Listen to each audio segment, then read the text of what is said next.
Hello, everybody. Welcome to Kevin Plays Disc Golf. Today we have a playthrough and course review from Pinnacle Disc Golf Course in Newport, New Hampshire. My name is Kevin, and I play disc golf.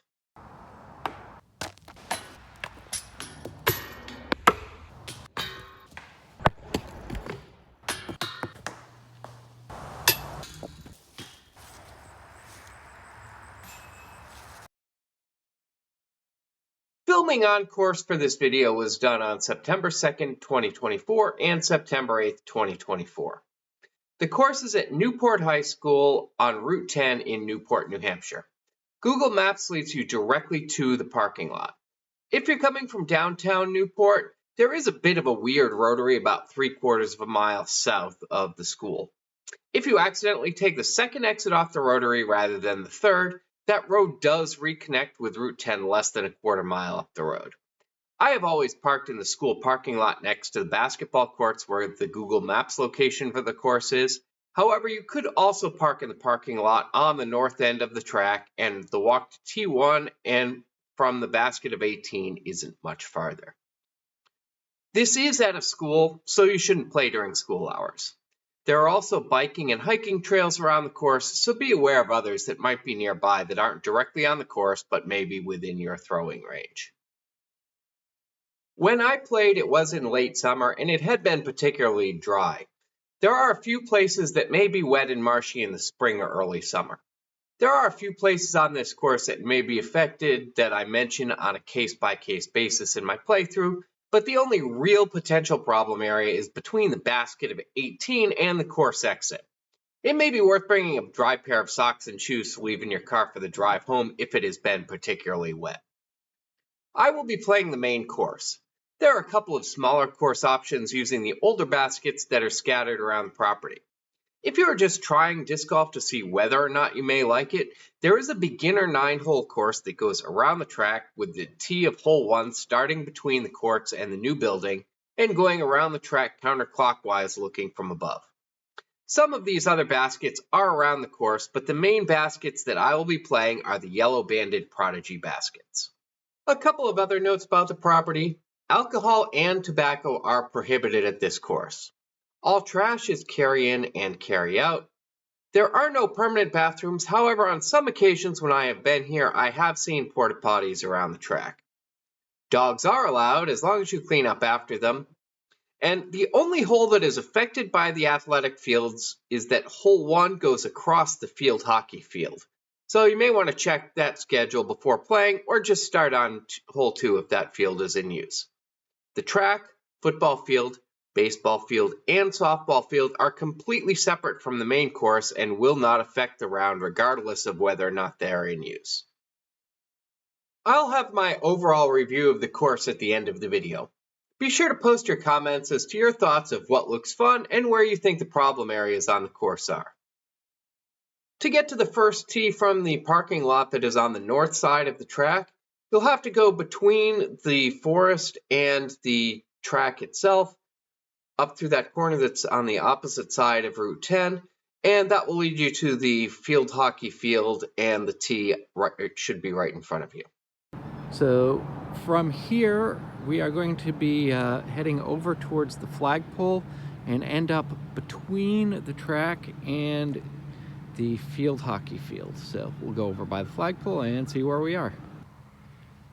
From the base of the flagpole with the nice memorial plaque here, we will take a right turn, sort of go around the pole here. And it does not just show how steeply uphill this is, but we are not going up there. There's another little path over here. You can see this arrow sign, but it is the smaller path in here that we are going through. And again, you can see this bright yellow arrow from the tee box, which is a good indication of where we want to go. From there, you can follow along parallel to the track to the far side of the field hockey field, and from there, on that far corner, is the hole 1 tee. All right, hole 1, a 532-foot par 4. It's step back a little bit for this particular tee so you can see the nice rubber tee pads they have. They have these on all of the holes here, so good starting spot, good tees. And I will point out the yellow sign that says, that's kind of our marker as kind of where we want to go for the first basket. With my noodle arm, I ended up pretty much smack dab in the middle of the field hockey field. This sets up a reasonable second shot, although it's long. Again, you can see the arrow on the little sign and going up the second trail on the left, not the first one.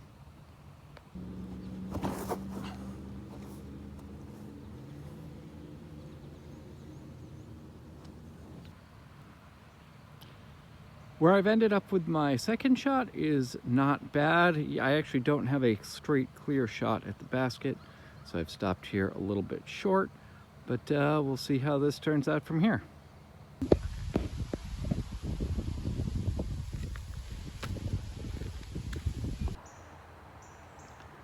All of the baskets that we will be using for the primary layout, which is the one followed by U-Disc, uses these nice Prodigy baskets.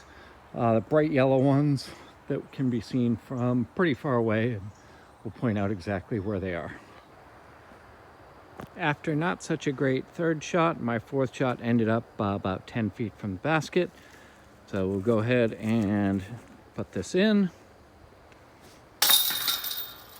A little off there, but trying to do this while holding a camera. Now, in general, the signage here is pretty good about getting to the next tee box.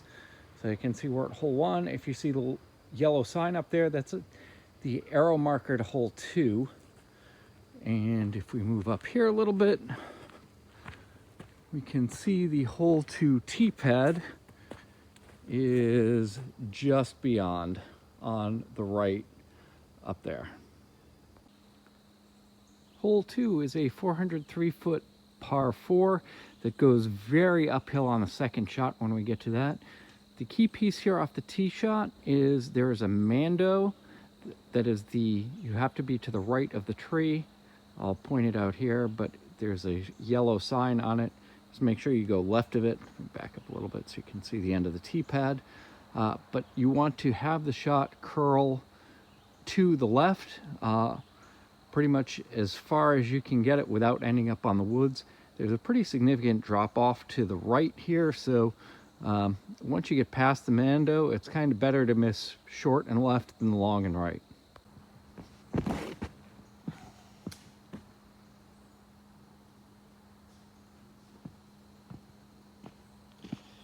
All right, so that missed right, but it missed right early. Again, my noodle arm didn't get it that far up. However, that's not too far down there, and that's going to be basically a drop into one of the alternate baskets.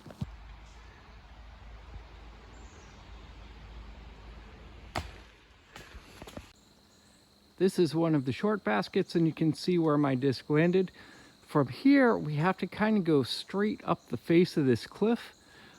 It's a good 200 plus feet from here. I do have a shot. There's a white pole that's sticking up that's directly out of the top of the basket. The top of that pole is probably a good 20 feet off the ground, to give you an idea of how far up this really is. Ideally, this is where you'd want your first shot to end up. I had to chip out for my second shot. It's a good solid 20 feet up this hill, and where my disc is actually about 5 feet below where I'm standing. Even from here, there's not a good clear shot at the pin from where I am, but the idea is just going to be get it up into that gap and see where it goes. And again, there's these stairs here a little further up that make it much easier to get up the side of this hill.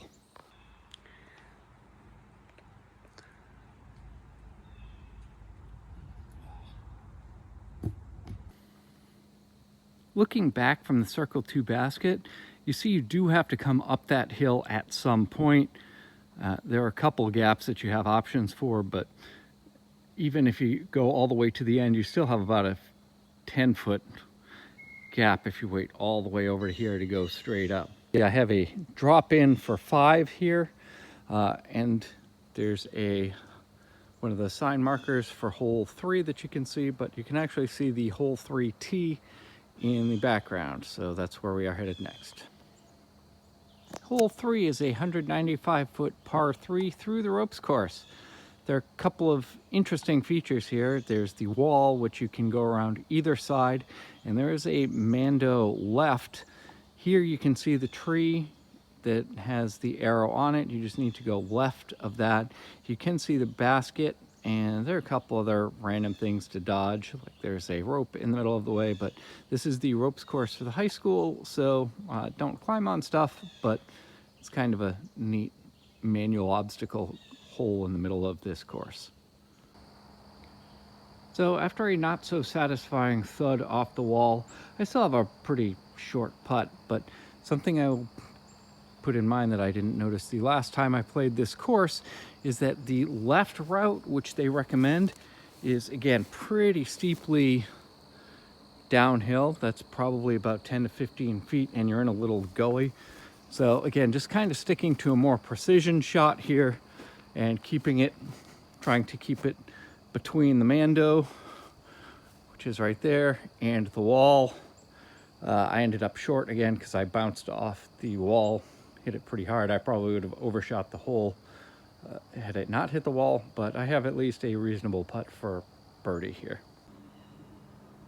I have a little tap in for 3 here. And above the basket on the tree is the directional sign to hole 4. So if we just pan a little bit to the right here, through that little gap in the trees, you can see the hole 4 tee pad. Hole 4 is a 480-foot par 4. One neat thing about this hole is if you've ever wondered what a ski jump looks like, your eyes are not deceiving you. Yes, there is a ski jump on the sign. Once we get to the second shot, I will take some close-up pictures of that. In general, the landing zone is going to be as far down this grassy fairway as you can get it. The hole does curve to the left, but there's a lot of empty landing zone, and if you're in the grass, you're going to be in good shape to at least make par. After my drive hyzered right a little bit, I did end up a little bit further right of ideally where I would like to be. However, this is fine. I've got a clear shot at the basket through that gap in the woods. And just to show you again the ski jump, this is a 30-meter ski jump, which they had 30-meter ski jump competitions in New Hampshire for a while. They may still be ongoing. Compare that to the 70 or 90 meters that you'd see in the Olympics, and this thing is pretty big, pretty straight up. We will get a look at this from the bottom a little bit later on. While we're walking out after hole 18, we can actually look back up at this, as we have to cross the landing area to leave the property.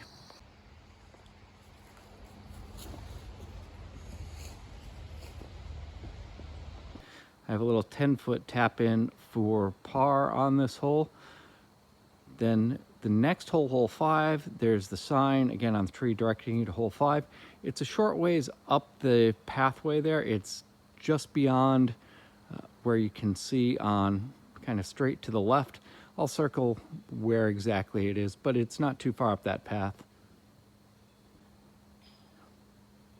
And I'll go ahead and tap this in, and we'll just take a quick walk up that path to hole 5 so you can see how short it really is.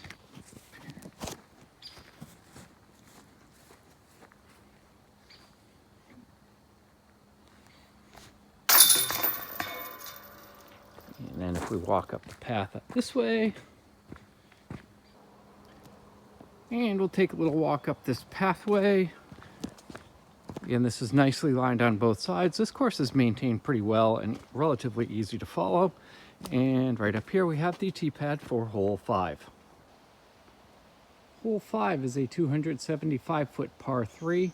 It is a significant dogleg to the right. It's much more pronounced than it is in the picture. One of the things that you'll notice is the rock, both on the sign and I'll point it out here. That's kind of your key marker. You want the disc to break to the right before that, but after the trees, there's a pretty significant gully down to the right. So you'd rather miss long and straight than than right, but this is a pretty precise shot that's required here. I'm not too far down, but I'm still going to have a pretty significant uphill putt that's going to be tough, and it's a little bit of a death putt because the basket is kind of on the top of a hill, so if you go long, then it could go long for a while.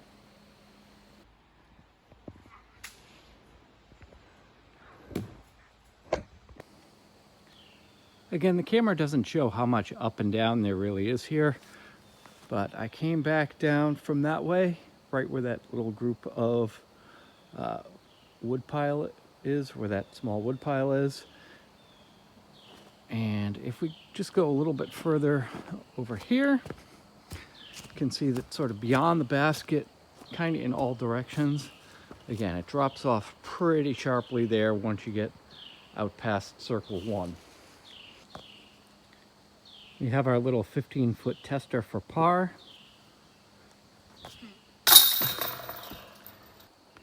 So from the back side of the basket of hole 5, we can follow the arrows and go back right up the way we came in.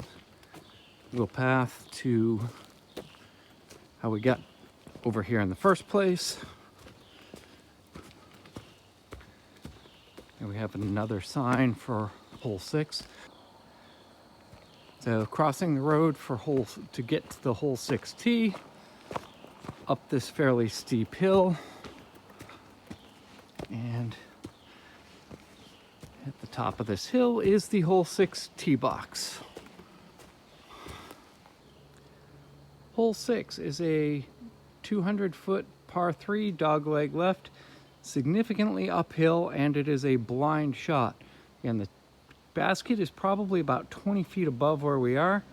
What sort of your key marker is, if we're standing off the left, or off the right edge of the tee pad rather, if we go directly through that largest diameter pine tree in the woods, that's where the basket is.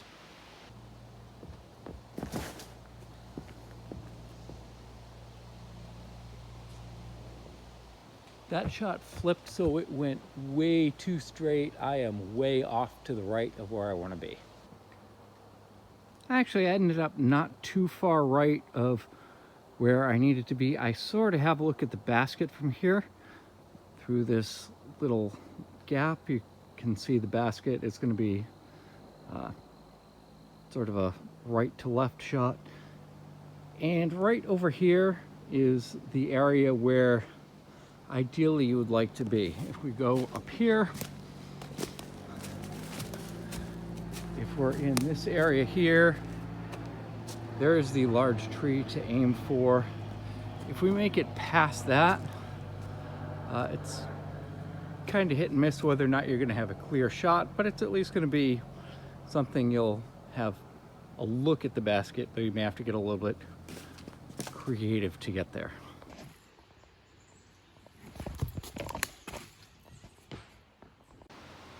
Going from the basket of 6 to the tee of hole 7, again we have a nice little sign here. It is not that far. So that trail will actually take you up to hole 10. If you want to skip a couple holes because you think that it's a little too much up and down, because this is a lot of up and down and a long walk, that trail takes you up to hole 10. If we turn right here, go across the trail, we end up at the tee pad for hole 7. Hole 7 is a 315-foot par 3, dogleg left. This is standing obviously right in front of the sign, just to the right of the tee pad. Through the trees, you can see the basket from here. It is long. It's just the more standard play would be to keep it in the fairway to the right, or try and aim for the trees on the left and miss. Take your pick.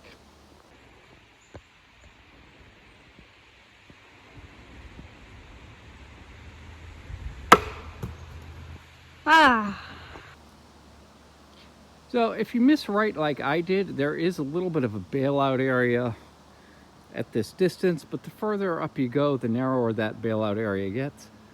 Where I am here, I've still got a long way to go to the basket, but I've at least got a shot. Ideally, I'd like to end up kind of at the top of where that road area is with my distance to be good from there, and at least have a circle 2 putt at birdie would be ideal.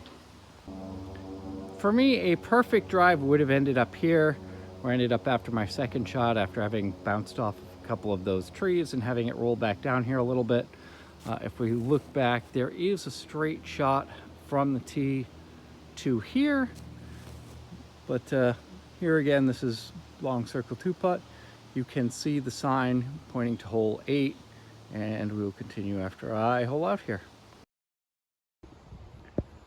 All right, here we are going from the hole 7 basket, looking to get to hole 8. So we can see the sign for hole 8 pointing us down this little path here. And just at the end of this path, we have the tee for hole 8 just beyond that bench. All right, here we have hole 8. It is a 320-foot par 3. It is fairly significantly uphill. There are several different options as far as which way to go, either sort of leftish, straight up the middle, or far right. I generally choose the aim for whichever one I go for and hope I miss the trees getting there. This is a hole where if we get a 3, we kind of take our 3 and be happy with it. And again, just try to avoid the trees here and see how far up there we can get.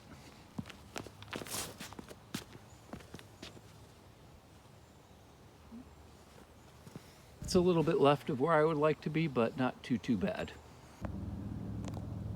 All right, so that actually ended up further up the hill than I had been expecting, so I've got a reasonable second shot. Here we are looking back at the tee, kind of standing in the landing zone. The trees are kind of spread out, so basically the further you make it up here, the clearer shot you're going to have. Over to the right, looking off the tee, it's again kind of empty over there, and then over to the left. I ended up right next to that second tree, but on this side, so I have a clear shot around both of those and up to the basket. If you look at that little trail, I actually have a clear shot up the trail to the basket with no trees in the way, but this is pretty typical of what you're going to look for. Again, here's this wood stack that you can see from the tee. So my second shot ended up in the woods a little bit over there, so I had a very long circle 1 putt through brush that I missed, and then drop in for 4. So behind the basket, again, there's the nice signs directing you to hole 9, which if we take a little walk up here,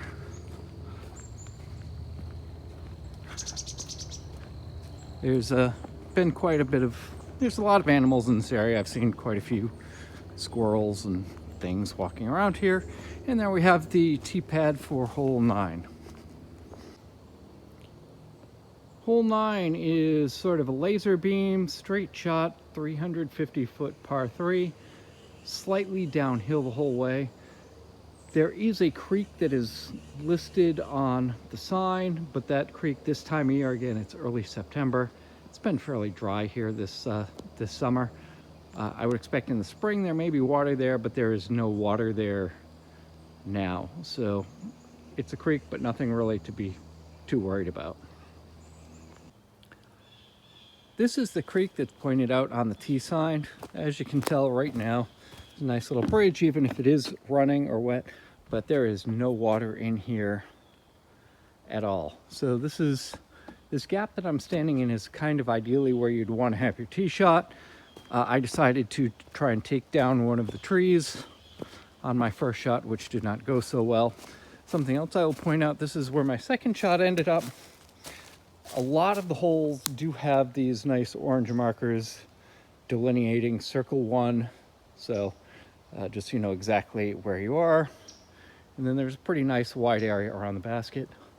Hole 10 actually goes back up that way. It's kind of back the way we came, and we'll take that path to get there. So something else I'll point out that caught me off while I was putting here is it is actually fairly significantly downhill. I mean, it's not obvious, but there's a slow gradual slope going downhill. So I had a roll away, ended up just outside of circle 1, about the same distance on my first putt, and then the last one I met coming up hit the basket. and ended up with a double on that hole. But again, we're just out here having fun, so score is less of a concern. So there's hole 9. We have one small marker signed to hole 10, and then the bigger bright yellow signed hole 10. There is the bridge for the creek. So again, it's kind of going back up the hole 9 fairway off to the side. And we'll take a nice little walk here. This is a bit of a further walk, I believe, than some of the other holes, but again, very well marked. Got another sign there going hole 10. There is this tree that's down, so we do have to do a little bit of avoidance here.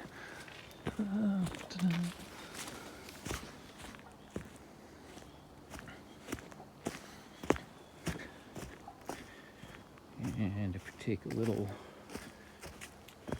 jog to the left, we end up at the tee pad for 10. Hole 10 is a 225-foot par 3. Again, there's another creek sort of at the bottom of this hill, but it was dry the last time I checked, and it's short enough that it shouldn't really come into play, even if you hit some of the earlier trees. You can see the hole from the tee pad, all pointed out. It's a little hidden behind a couple of those trees, but you can see it from standing on the tee pad. And it does play a little bit uphill, but it's kind of, again, another, you have some options depending on how you throw, but it's a aim for the trees and miss hole. This is from the basket looking back at the tee. One thing I'll point out is that it slopes off significantly down as you're facing the tee to the hole to the left of the hole. I ended up down there, which is just inside circle 1, so that is by far my best drive of the day, with at least a look at birdie. Oh, bad. This one you don't need to record. All right, here we are moving between hole 10 and hole 11. You can see, again, very well marked. This is a short journey through the woods, but again, very easy to follow trails. If you've played disc golf for any reasonable length of time, this is one that's easier to follow. Again, another sign directing you where to go.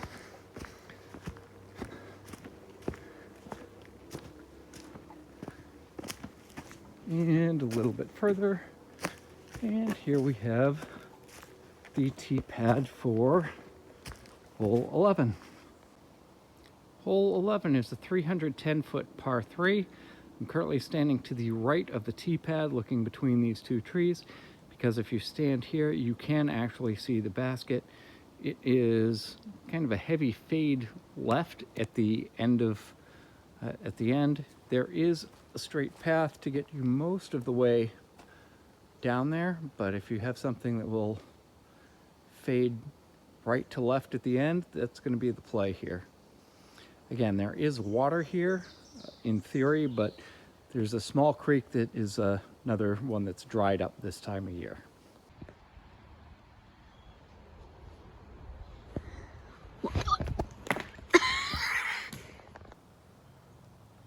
Here's a shot of the creek and the little footbridge that's in the middle of the fairway. I had a nice long drive. It's about as good as I'm going to get on this hole. You can see there's no actual water in here. I ended up on the right side of the fairway, but I have a good clear shot at the basket from here. Again, just beyond the basket on the tree, you can see the bright yellow marker going to the next hole.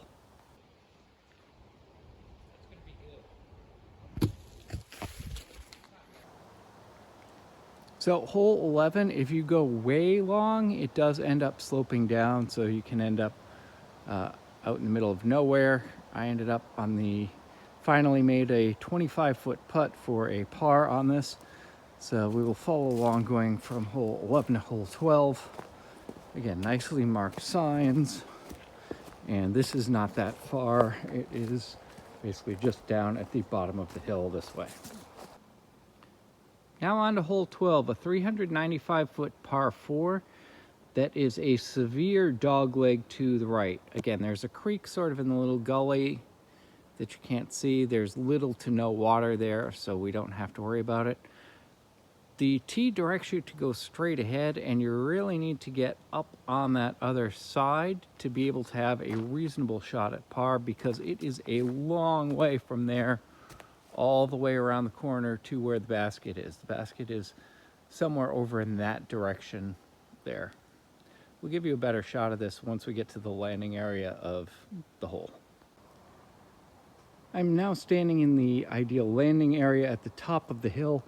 Now granted, you can get a little further right if you can. However, the further right you go, the more you play with that steep downhill slope and could end up in the creek. I ended up on the other side of that tree on the other side of the creek. I do actually have a clear shot to get a good chunk of the way up, but the basket is still way up there, so we have a good ways to go from here to get to the basket.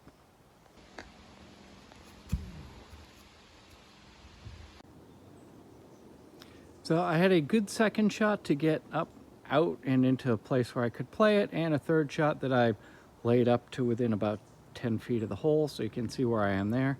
If we just take a quick pan down here, I am right at these, standing right at the circle 1 markers, and if we pan a little bit to the right, there is the sign for hole 13, and then the hole 13 tee is right there, so not much distance to hole 13 tee. And we'll go up and drop this in for our par 4.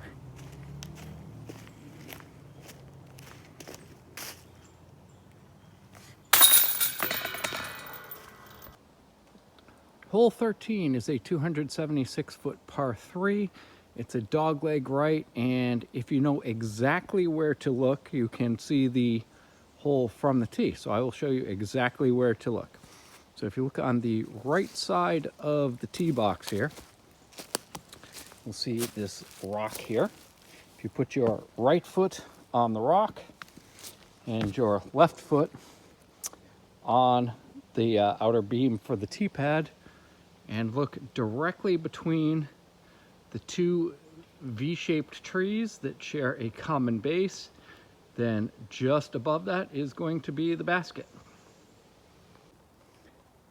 My tee shot was a bit low and kicked straight up off that rock and landed a few feet beyond it. However, I still do have a reasonable straight shot at the hole from here. It's long, but as you notice, the ground slopes to the left, down to the left. There's a big log just behind the tee basket, so in my case, I'm probably just going to lay up and aim it low and hope to hit the tree, and it should be right there.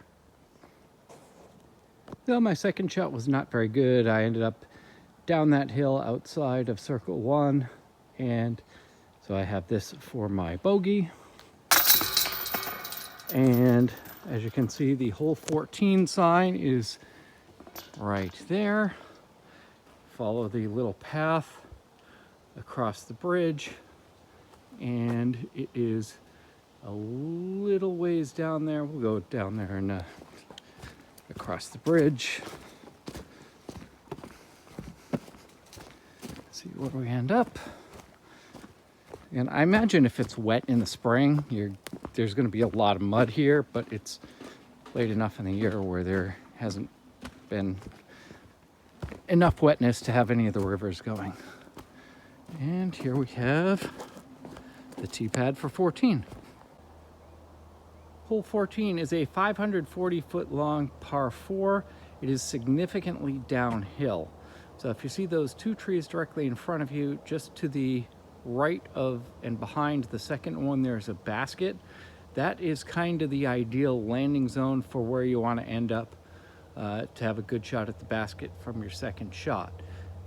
In the woods to the right, it does drop off significantly, so you could end up with a very steeply uphill shot. Plus there's also the tubes for the maple sap from the trees. Please try not to disturb those if possible, but last time I played this, I did end up out there and I had to have a shot to avoid them a little bit. So keep that in mind here. All right, here I am at the basket, old basket that I mentioned off the tee. The actual basket is further down the hill. You can see it down here. Here would be a nice straight shot. This is kind of the ideal landing area I had mentioned earlier, just to the left of the big trees. Unfortunately, I hooked it, and remember I mentioned the sap lines. Well, I'm down there, and I'm going to have to kind of chip back out this way to be able to do anything from in there. All right, here we are at the basket looking back up to where we should be. Thanks to a couple of lucky shots through the woods, I ended up with about a 10-foot putt for par. Let's get this in, par 4. And then the basket for 15 is just a little bit further down the hill right there. Hole 15 is a 200-foot par 3, very steeply downhill. There are some trees to contend with. The basket, I'll point out a little better, but there is a clear path to the basket if you have a little bit of right to left movement on your shot. Again, the key piece here is distance and avoiding the trees.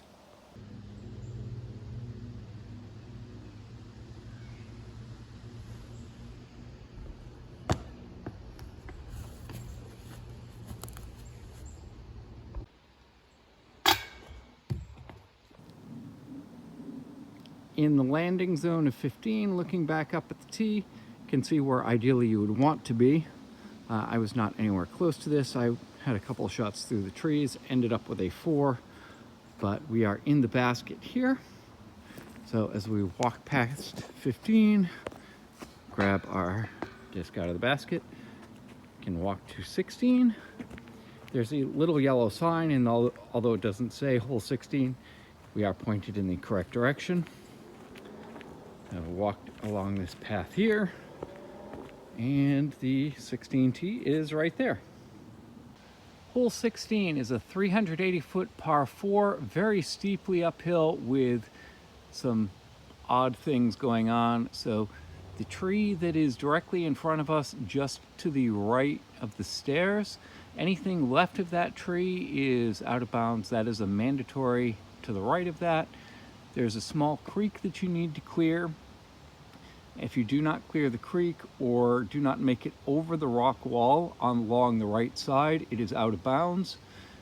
The pin here, which you will see eventually, is a raised basket. It's about 10 feet off the floor of the ground.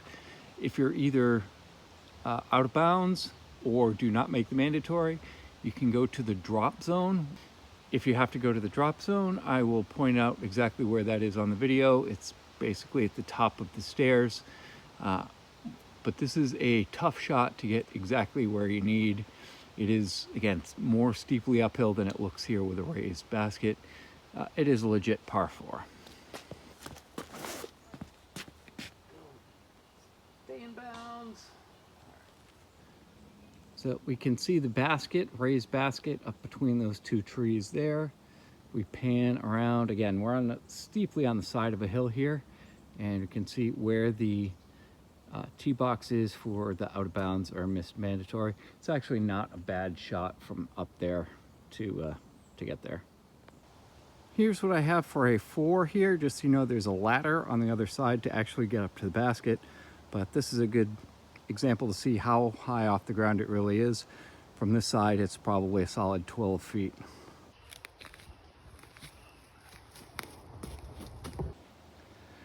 From the back side of the hole at 16, we have these little step ladders. There's a few steps to get up here, and we can grab our disc. It's nice to have somebody that's tall in your group to grab them out of the basket. And then from here to go to 17, we have these signs, and follow the path kind of back more or less along where 16 was. And walk a little further.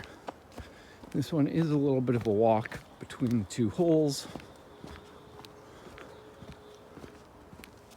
And you do want to be a little bit careful because you actually have to walk back up the fairway of 17 to get to the tee box. Hole 17 is a 400-foot par 4. First it doglegs to the right and then back to the left. There is out of bounds on both sides. In the woods on the right, it is not marked, so use your discretion about how far in you go. On the left, it's further up. It is marked by ropes and some pink flags. It's also very steeply downhill there, and there's also some out of bounds behind as well. I'll show you when we get up there.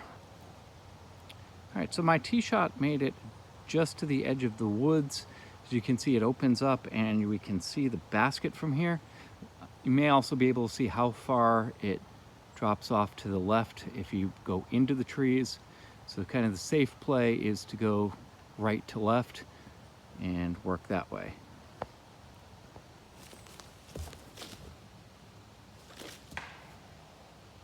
But not quite that far right. From the basket at 17, we can grab our disc out of the basket, and the tee for hole 18 is just past the basket.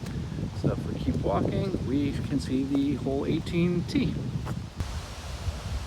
Hole 18 is a 180-foot par 3, island green, straight downhill. So there is out of bounds until you get to the green, basically at the bottom of the hill. At the bottom of the hill, there is a creek. Part of it is inbounds, part of it is out of bounds. It is marked by ropes and flags, the parts that are in, parts that are out. If it is out of bounds, there's a drop zone, in theory, about halfway down the hill here. However, it's not marked, so I would just sort of pick the end of the sand spot on the left side and use that as your drop zone. We are now on the island of 18, and you can look way back there. You can see there's the creek. Again, the ropes are mark the out of bounds. And if we take a look here, we have the basket in front of us. The trees do open up around here, and there is out of bounds long as well, marked by the rope at the top of that hill. So to get out of here, we can grab our disc and we will take a little walk up to the top of this hill, and we are going to want to go right down that pathway. So to exit the course, we do have to walk across that bridge and go to an open field. This is going to be a little bit of a time-lapse piece here. At the end of the bridge, we come to another smaller bridge, which spits us out onto the landing zone for the ski jump. So if we take a look to our right, we can look up at the ski jump, and we want to go diagonally just to the right of that post. It is fairly marshy here, so this is a good place if you have boots, or if not, it's a good thing you don't have any more disc golf to play for the day with wet feet. And from here, we are going down that trail. So I will point out the sign once we get up closer. At the end of this trail, there is a sign that says hiking trail, pointing back to the direction we just came. And this exits onto the field hockey field where we started. So the tee for hole 1 is over there, and the flagpole, which we referenced, is right over here. And from there we can see the parking lot that we started in.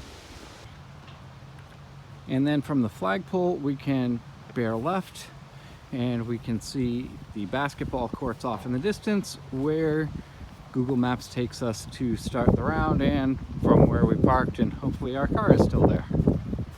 I did not see any major changes happening at the time of filming, but there has been regular course maintenance, and some of the tee boxes, which are fine as they are, may be in the process of being upgraded. The thumbnail hole is hole 16.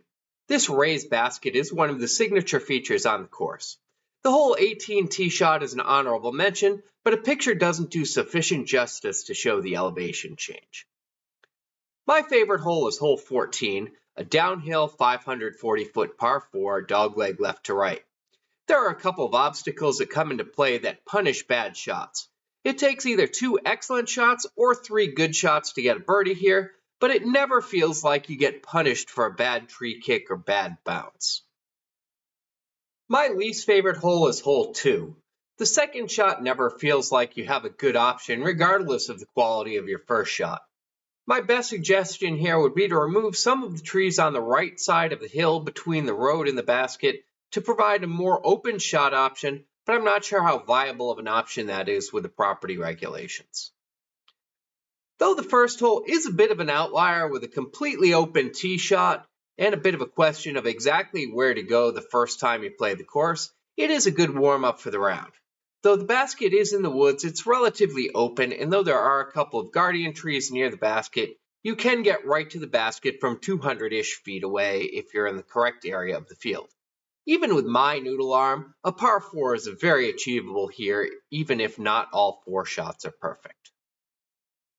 Hole 18 is so far outside of what the rest of the course character is like that even when playing it for the first time, it feels like its own unique thing for the conclusion to the round. For me, it's so far out of the norm that regardless of how I do here, it doesn't feel like it has any impact on how I feel about the course as a whole.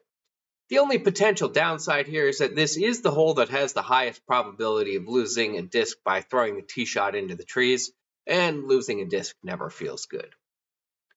The course navigation here is like building a box out of Legos. You know where you want to be, and if you make a mistake, it's easy to correct. The biggest navigational issues on this course are generally on the holes themselves. Hole 1 making sure you go up the correct path, Hole 2 finding the path to the basket on the second shot, and knowing where the basket is on 5, 12, and 16. The only real navigational issue between holes is figuring out where the tee for Hole 1 is and how to get back to your car from the basket of Hole 18. In general, the only places where I ever felt concerned about losing a disc are taking the path on Hole 3 going around the wall on the left and Hole 18. Hole 3 is easily corrected by playing to the right, so it's really just Hole 18 that's the issue. This is a very safe course for discs. The Prodigy baskets are of good quality and are easy to see from a good distance away. Yellow is a good color choice. The tee pads are all solid and the rubber pads provide decent grip.